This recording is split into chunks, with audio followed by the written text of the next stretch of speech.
حضور صلی اللہ علیہ وسلم کے ہاتھ مبارک۔ ایک صحابی کہتے ہیں کہ میں حضرت انس رضی اللہ تعالیٰ عنہ کے گھر گیا، میں کھانا کھا رہا تھا، انہوں نے اپنے باندی سے کہا کہ تولیہ لاؤ، جب وہ تولیہ لائی تو دیکھا کہ میلا کچیلا تھا۔ حضرت انس رضی اللہ تعالیٰ عنہ نے اس کو غصہ کی نظر سے دیکھا اور کہا کہ جاؤ اسے صاف کر کے لاؤ۔ فرماتے ہیں کہ وہ بھاگ کر گئی اور جلتی ہوئی تنور کے اندر تولیہ کو پھینک دیا۔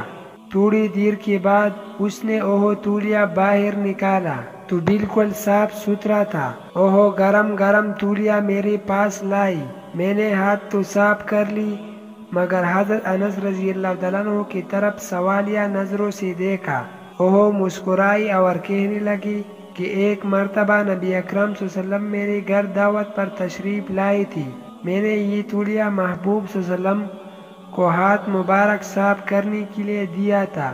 جب سے محبوب صلی اللہ علیہ وسلم نے ہاتھ مبارک صاف کی، آگ نے اس تولیہ کو جلانا چھوڑ دیا ہے۔ جب یہ تولیہ میلا ہو جاتا ہے تو ہم اسے تنور میں ڈال دیتے ہیں، آگ میل کچیل کو کھا لیتے ہیں اور ہم صاف تولیہ کو باہر نکال لیتے ہیں۔ سبحان اللہ۔ وظننت أنا أني بذلك حزت غنى فوجدت أني خاسر فتلك مظاهر